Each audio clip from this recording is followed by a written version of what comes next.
दोस्तों मेहनत करेंगे ना तो निकलेगा हर समस्या का हल। दोस्तों मेहनत करेंगे तो निकलेगा हर समस्या का हल। और जितनी शिद्दत से होगी मेहनत उतना ही बेहतर होगा कल। तो चलिए दोस्तों अपना कल बेहतर बनाते हैं सिविल इंजीनियरिंग सेकेंड ईयर का मैकेनिक्स ऑफ स्ट्रक्चर ये सब्जेक्ट पढ़ के। अब ये सब्जेक्ट में सबसे पहले तो हम पढ़ेंगे एग्जामिनेशन स्कीम कैसे होगा, पेपर का पैटर्न क्या होगा और कितने मार्क्स की एग्ज़ाम होगी। अब ये सब पढ़ेंगे बैठ के आराम से अपने अपने घर, और आपके साथ रहेंगे आपके अपने अविनाश सर। तो देर किस बात की है, फटाफट शुरू कर देते हैं आज का लेक्चर। तो दोस्तों मैकेनिक्स ऑफ स्ट्रक्चर ये सब्जेक्ट जो है ये अच्छी तरीके से समझेंगे, हम मिलजुल के पढ़ेंगे और आपको पूरी तरीके से ये सब्जेक्ट समझेगा, इसकी गारंटी मैं आपको दे रहा हूँ। बस एक चीज़ की गारंटी आप भी देना कि ये चैनल अभी तक आपने सब्सक्राइब नहीं किया हो तो ये अच्छा मौका है। 1 सेकंड का टाइम लगेगा, फटाफट सब्सक्राइब करिए और अपने सारे दोस्तों के साथ शेयर भी करिए। ये दोनों चीज़ें आप बहुत ही अच्छे तरीके से करोगे। इसी भरोसे के साथ शुरू कर लेते हैं mechanics of structure civil engineering का ये जो सब्जेक्ट है थर्ड सेम में। एज पर एनईपी, ये न्यू सिलेबस है एनईपी 2020 का, उसके हिसाब से हम देख रहे हैं। तो आपको लेटेस्ट सिलेबस मिल रहा है। देखिए सब्जेक्ट के नाम से ही शुरू कर देते हैं। What is mechanics of structure, क्या होता होगा इसमें। देखिए मैकेनिक्स मतलब क्या है, study of forces and it's action. जो फोर्सेस है उसके एक्शन का और उन फोर्सेस का स्टडी करना मतलब मैकेनिक्स है। अब ये फोर्सेस किसके ऊपर लग रहे हैं, तो स्ट्रक्चर पे। अब स्ट्रक्चर की अगर बात करें तो हमारे सिविल इंजीनियरिंग में ज़्यादातर ये सब्जेक्ट में बिल्डिंग स्ट्रक्चर का आपको पढ़ाई करना है। तो बिल्डिंग स्ट्रक्चर में जो भी मटेरियल है उसके अंदर जो भी स्ट्रेसेस रहेंगे, स्ट्रेन रहेगा, उसके ऊपर आने वाला स्ट्रेस, BMD उसका, ये सब चीज़ें इसमें पढ़ने वाले हैं हम। तो ये मतलब हुआ मैकेनिक्स ऑफ स्ट्रक्चर का। अब लेके चलता हूँ आपको टीचिंग स्कीम पे। देखिए बहुत इजी स्कीम है ये। इसमें बस आपको थ्योरी लेक्चर्स होंगे 3 वीकली। इसमें कोई प्रैक्टिकल नहीं है, कोई प्रैक्टिकल परफॉर्म नहीं करना है, कुछ नहीं करना है। बस जो आपको क्लास में पढ़ाया जाएगा उस पर ही ध्यान देना है।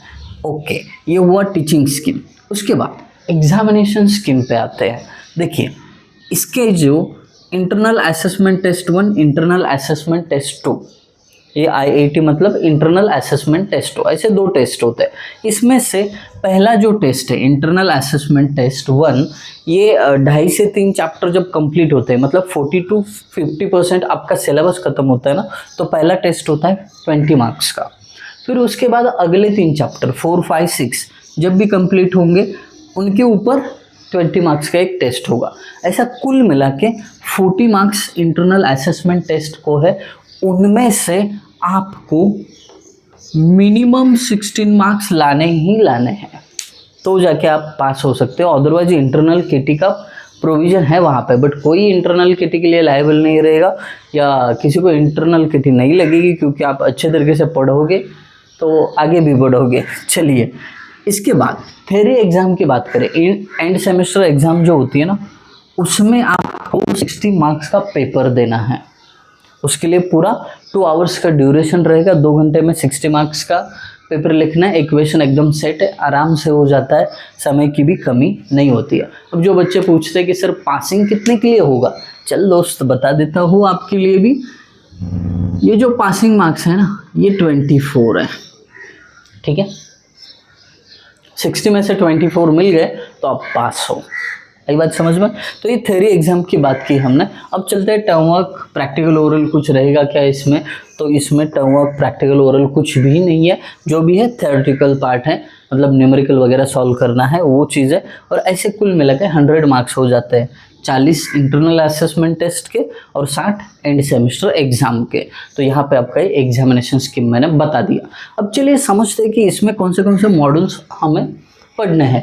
जो डिप्लोमा से आए ना उनको आधे से ज़्यादा सिलेबस हो चुका है, वही सिलेबस थोड़ा सा अपडेट होके आया है। देखिए पहला आपका मॉड्यूल रहेगा stresses and strains in elastic members.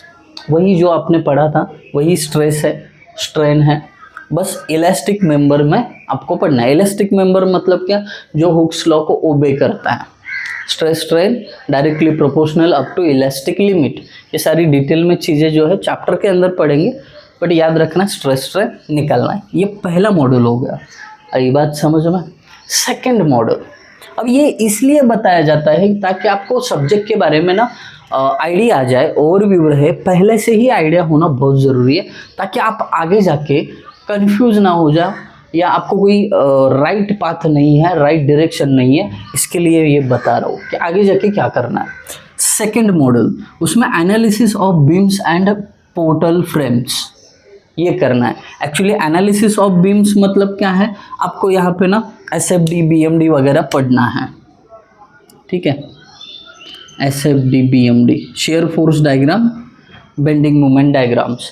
और ये जो है पोर्टल फ्रेम्स, ये थोड़ा सा नया पार्ट है, इसमें भी आपको एनालिसिस करना है। अब एनालिसिस में ना आपको केवल जो 3 पोर्शन का पोर्टल फ्रेम है वो आएगा। अब पोर्टल फ्रेम कैसे रहता है, देखिए कुछ इस प्रकार रहता है, यहाँ पे कोई सपोर्ट रहेगा, यहाँ पे कोई सपोर्ट रहेगा, तो इसके अंदर के फोर्सेस इसका एनालिसिस करना है आपको।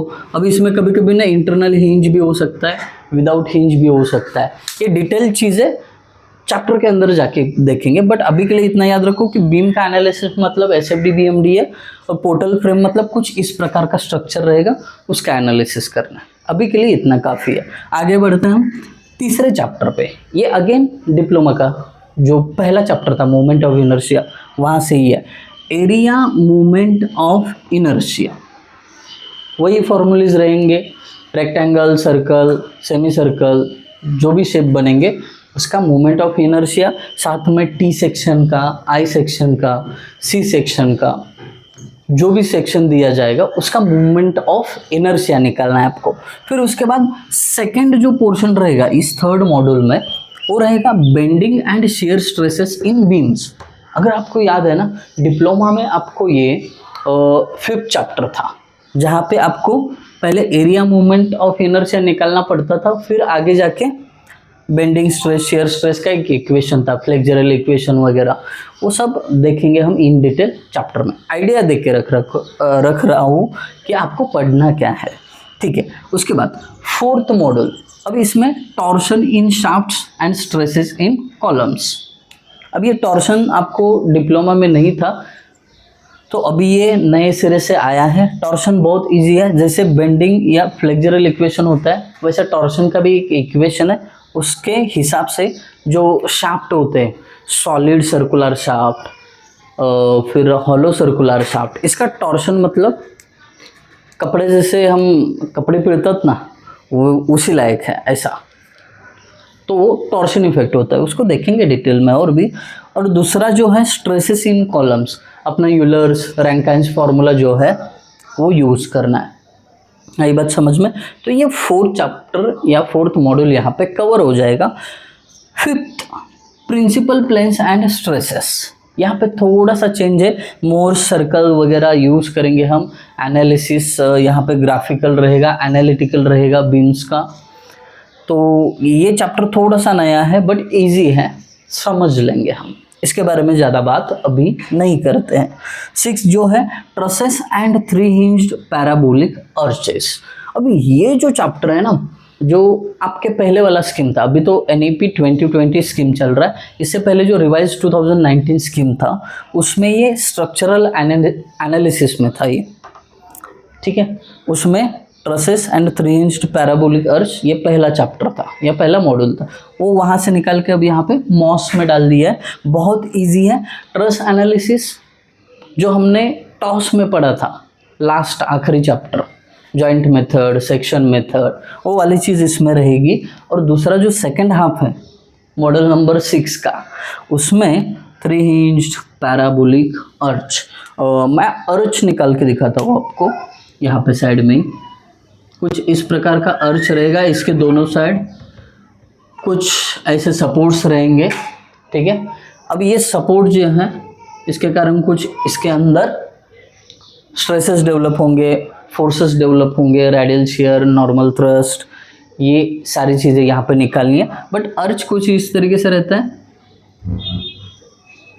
यहाँ पे कुछ हिंज वगैरह दिया रहता है, तो ये चीज़ भी बहुत आसान है।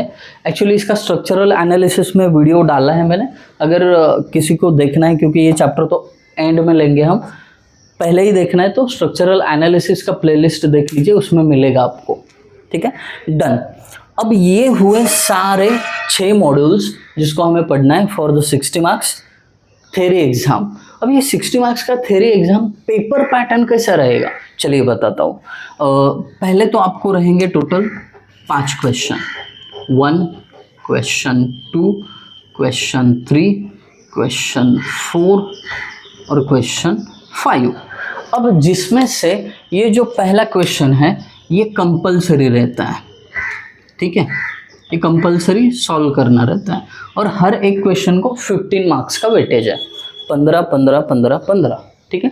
अब पहला क्वेश्चन कंपलसरी है और इसमें ना ऑल सिलेबस के क्वेश्चंस आएंगे आपको, मॉड्यूल नंबर 1 से लेके 6 तक सब चैप्टर पे या मॉड्यूल पे एक एक क्वेश्चन तो होना ही चाहिए, ऐसा यूनिवर्सिटी कहता है।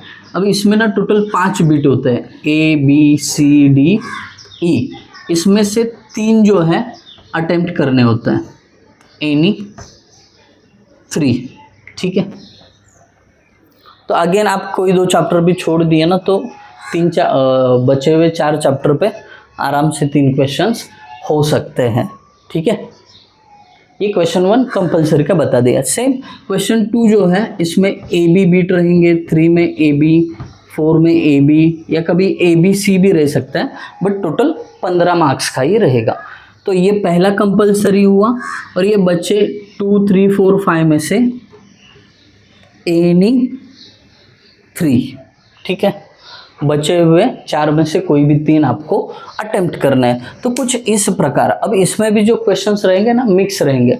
अगर क्वेश्चन 2A में मॉड्यूल नंबर 2 का पूछा है तो यहाँ पे मॉड्यूल नंबर 4 पूछ सकते हैं, यहाँ पे मॉड्यूल 3 पूछा है तो यहाँ पे मॉड्यूल 5, ऐसा कॉम्बिनेशन बनाया जाएगा। आई बात समझ में? So this is all about the mechanics of structure examination scheme paper pattern. मुझे पूरा भरोसा है आप सभी के दिमाग में अच्छे तरीके से उतर गया होगा। अगर आपको अच्छे तरीके से समझा है, आपका दोस्त भी समझना चाहिए तो उसके साथ शेयर करिए। और हाँ, thank you guys for watching video, thank you so much.